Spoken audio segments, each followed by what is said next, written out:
Bonjour à tous, ici Piero San Giorgio. Nous sommes le 14 juin matin et vous l'avez sans doute vu dans les nouvelles, il y a l'information comme quoi, je crois depuis hier, que l'Iran aurait attaqué un porte-avions, bien sûr, un pétrolier dans le golfe d'Oman et que celui-ci aurait été touché, il n'a pas coulé, etc. Alors, je veux dire une chose, j'aime bien l'histoire militaire, j'aime bien la stratégie, j'aime bien étudier l'histoire tout court.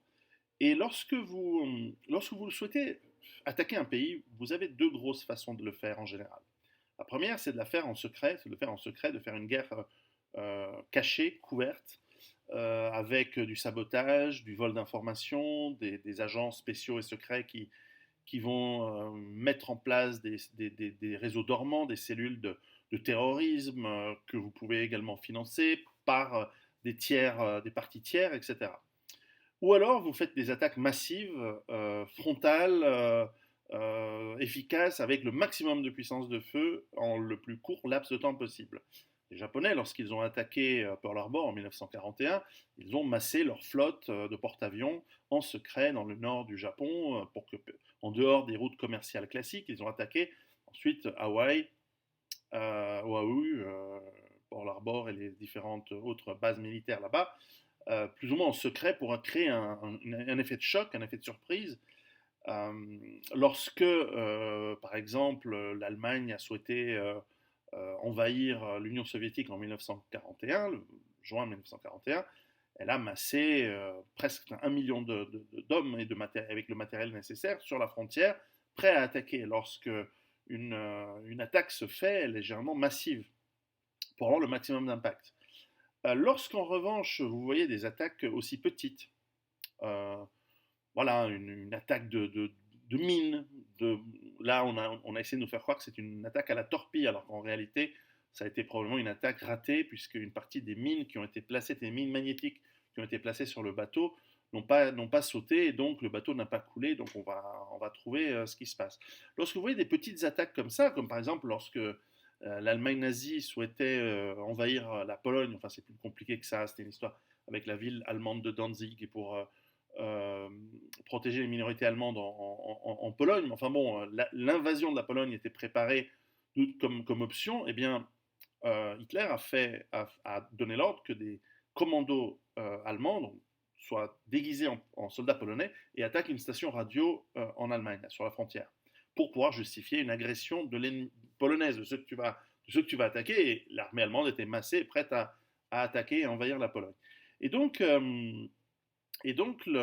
souvent, lorsque vous voyez des petites attaques, surtout lorsque c'est en mer, parce qu'en mer, il y a moins de traces, eh bien, il y a moins facilement des cadavres, il y a moins facilement des traces de ce qui se passe, comme pour l'incident du golfe du Tonkin, comme pour plein d'attaques dans le passé. euh, il faut partir du principe que une attaque sous faux drapeau. C'est-à-dire qu'on nous ment, c'est-à-dire qu'en fait, ce sont des Américains ou des intermédiaires des Américains ou des gens qui ont, en collusion avec le gouvernement américain ou l'État profond américain, plus probablement, intérêt à ce que les États-Unis frappent l'Iran, qui ont commis cette attaque. Alors, évidemment, on sait tout de suite qui c'est dans ce cas-là. Les États-Unis sont menés par le bout du nez pour attaquer l'Iran depuis du moins aussi longtemps que je m'en souvienne.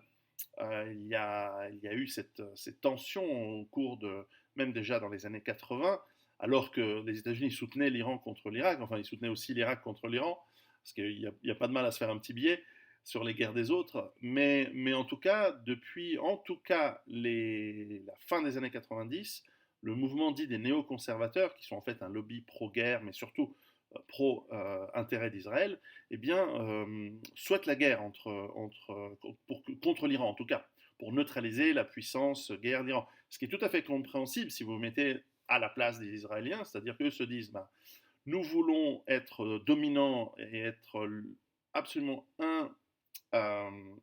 incontestables dans notre puissance militaire sur toute la région et au-delà. Et donc, Israël a une armée puissante, une aviation puissante à longue portée, une marine capable aujourd'hui de frapper pratiquement partout dans le monde, et aussi une force de frappe nucléaire qui est probablement la troisième au monde après la Russie et les États-Unis, avec une capacité de frappe par aviation, par missile balistique, et par missiles de croisière lancés par sous-marin, donc une capacité globale. Et de deuxième frappe, donc ce qui la rend, là, Israël est la troisième puissance nucléaire mondiale en réalité, avant la France, avant l'Angleterre. Euh, Après, bon, bah, ça se discute, hein, ce sont des armes qu'on n'utilise pas très souvent, fort heureusement. Mais donc, Israël ne peut pas accepter, de son point de vue, que l'Iran soit une menace. Alors, faire la guerre soi-même, c'est cher, c'est coûteux, ça peut mal finir. Bah, autant faire la guerre par d'autres.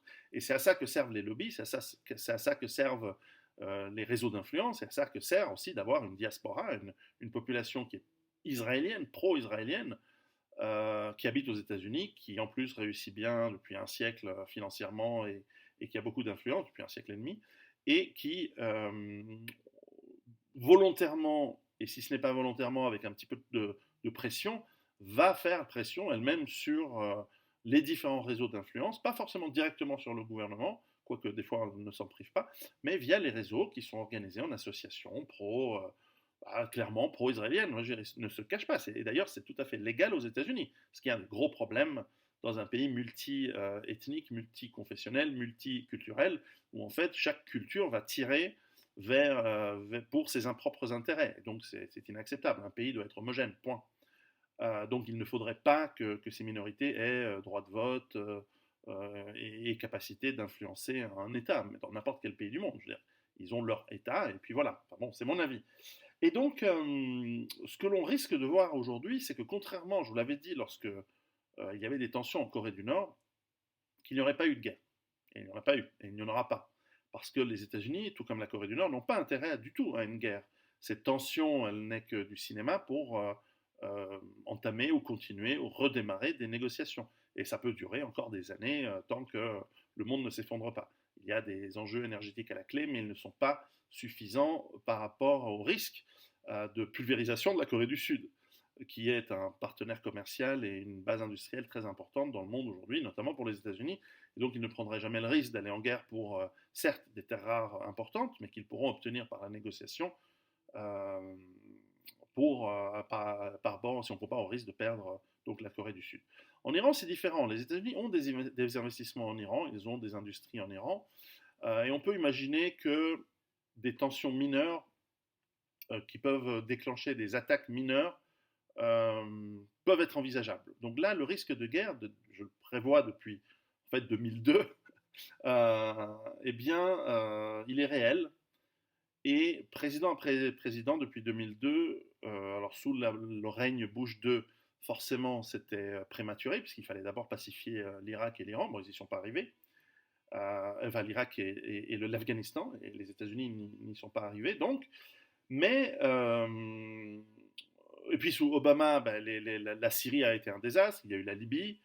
Donc la Syrie, ça a échoué. Donc l'Iran, qui est après sur la liste, ben, n'a pas fonctionné. Au contraire, l'Iran a riposté en soutenant évidemment la Syrie par l'intermédiaire de ses alliés que sont l'Hezbollah au Liban, mais aussi par la livraison d'armes, de matériel, de conseils techniques, voire de troupes directement à l'État syrien, l'État légitime syrien. Donc, les néoconservateurs ont repris. Alors, il n'y a pas que eux. Il y a aussi le lobby, comme je disais, le lobby pro-guerre inclut les néoconservateurs, mais il y a aussi tous les lobbies d'influence industrielle américains qui voient dans une guerre un moyen de faire tourner leur machine économique et surtout leurs entreprises et donc faire monter leurs actions parce qu'une guerre veut dire beaucoup de munitions, beaucoup de dépenses d'énergie, beaucoup de remplacement de pièces de rechange, et puis du matériel qui s'use ou qui est détruit. Donc forcément, il y a un intérêt financier gigantesque à ce que les États-Unis attaquent, même si c'est de manière limitée, l'Iran. Alors là, visiblement, cette attaque, elle est ratée.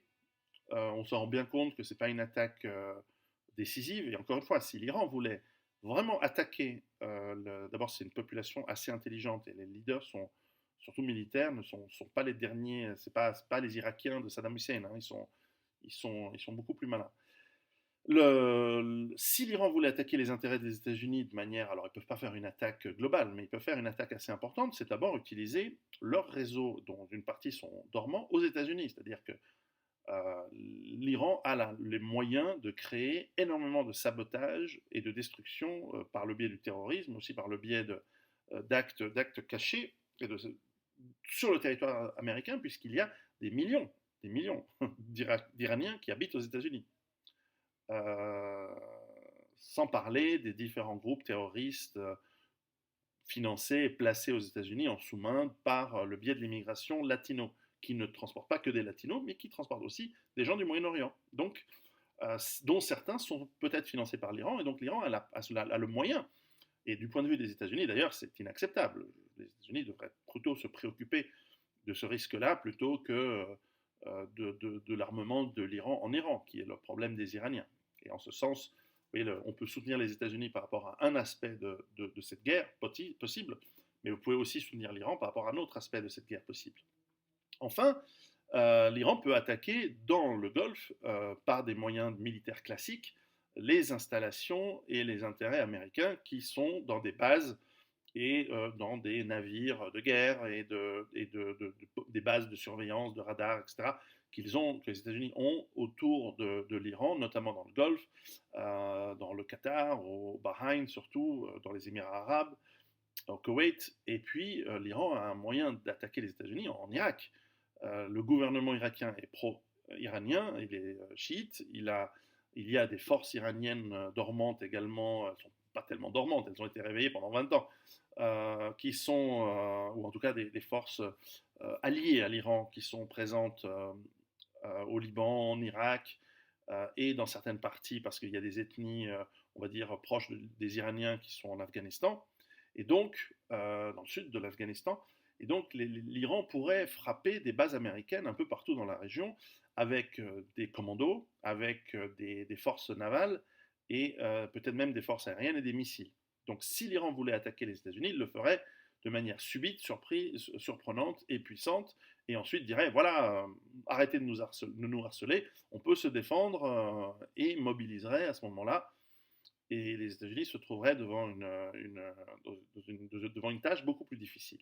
Alors, lorsque vous voyez ce genre de petite attaque, ça ne veut pas dire qu'il y aura une guerre, forcément, mais vous savez qu'il y a aujourd'hui des forces qui souhaitent cette guerre avec l'Iran, et ça fait longtemps, et aujourd'hui ils sont passés une étape supérieure dans celle-ci. On voit déjà les prix du pétrole qui commencent à monter, à suivre. Si une deuxième ou une troisième attaque de ce genre devrait arriver ces prochains jours, préparez-vous à un choc pétrolier. Si en revanche ça se calme, ça veut dire que probablement le président Trump, je ne crois pas que Trump veuille la guerre. Peut-être le président Trump aura réussi à ce moment-là à calmer le jeu et à tirer les oreilles à ceux qui ont peut-être, vous savez, ils ne sont pas au courant de tout, hein, les dirigeants de ces pays. Il y a des forces qui agissent en douce et sans forcément l'aval du commandant en chef des forces armées. On en est là avec l'État profond. Bref, donc surveiller un peu ce qui se passe en Iran, c'est beaucoup plus intéressant et important que ce qui s'était passé, ou plutôt ce qui ne s'était pas passé, mais dont les journaux nous avaient dit attention, guerre possible en Corée du Nord, ça n'avait aucun sens. Là, en revanche, à suivre. L'Iran a aussi encore des réserves de gaz et de pétrole. Suivez ce qui se passe et préparez-vous.